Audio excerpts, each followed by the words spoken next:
बहुत समय पहले की बात है। मालपुर नाम का एक छोटा सा गांव था। ये गांव चारों तरफ हरे भरे खेतों और मिट्टी की खुशबू से भरा रहता था। इसी गांव में दो किसान रहते थे। एक का नाम था हरिहर और दूसरे का नाम था केशव। दोनों बचपन से दोस्त थे। साथ में खेले, साथ बड़े हुए और साथ ही खेती करने लगे। लेकिन स्वभाव में दोनों बिल्कुल अलग थे। हरिहर बहुत मेहनती किसान था।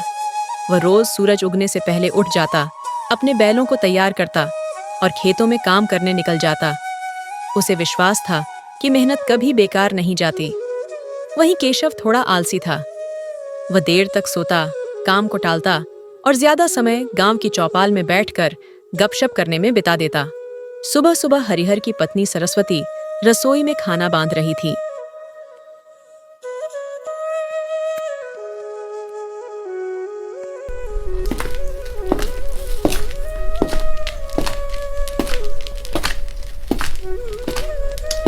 सरस्वती, मैं खेतों पर जा रहा हूँ।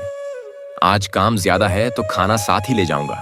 जी, मैंने आपका खाना पहले से बांध दिया है। समय निकालकर खा लीजिएगा। ठीक है, बच्चों को स्कूल छोड़ देना और मेरी चिंता मत करना। आप निश्चिंत रहिए। आप बस अच्छे से काम कीजिए और समय पर घर आ जाइएगा। हरिहर हल लेकर खेतों की ओर निकल पड़ा।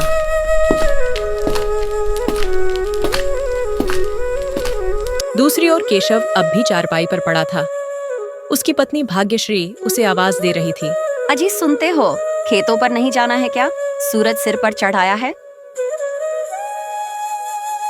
अरे भाग्यश्री, इतनी जल्दी क्या है? खेत कहीं भागे नहीं जा रहे? हर दिन यही कहते हो, सारा काम पड़ा रहता है और आप सोते रहते हो। अच्छा अच्छा, उठ रहा हूँ, इतना मत बोलो।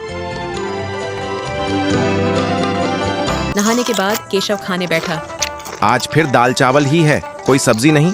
सब्जी तब बनेगी ना जब फसल अच्छी होगी। मेहनत करोगे तो ही पैसा आएगा। ठीक है, यही खा लेता हूँ। हरिहर खेत जोत रहा था, तभी केशव वहां पहुंचा।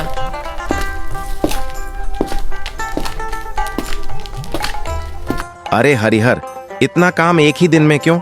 कुछ कल के लिए छोड़ दो। नहीं भाई, आज ही जोत दूंगा। कल बीज बोना है।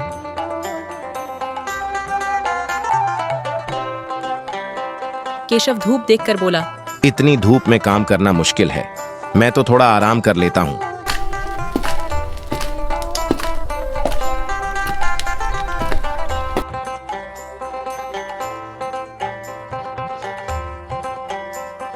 हरिहर खाना खाने बैठा ही था कि तभी एक साधु बाबा वहां आए।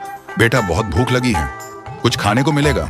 बाबा, ज्यादा तो नहीं है, पर जो है वही खा लीजिए।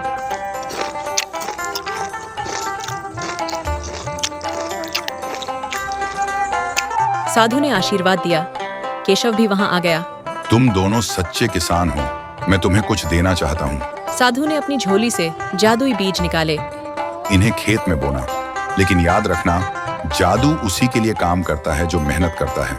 रोज देखभाल और प्यार जरूरी है। दोनों ने सिर झुकाकर बीज ले लिए।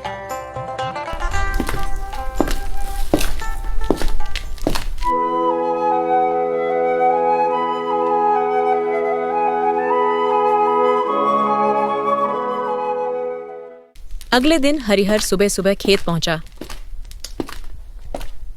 उसने बीज बोए, रोज पानी दिया, मिट्टी सुधारी। केशव ने भी बीज बो दिए, लेकिन बोला, बीज तो जादुई हैं, अपने आप उग जाएंगे। कुछ हफ्तों बाद हरिहर के खेत में विशाल हरे भरे कद्दू उग आए। हर कद्दू सामान्य से 3 गुना बड़ा था। जब कद्दू तोड़े जाते तो उसी जगह नए कद्दू उगाते। ये तो सच में जादू है। नहीं, ये मेहनत का फल है। दूसरी ओर केशव के खेत में सिर्फ सूखे पौधे थे। केशव दौड़कर हरिहर के पास आया।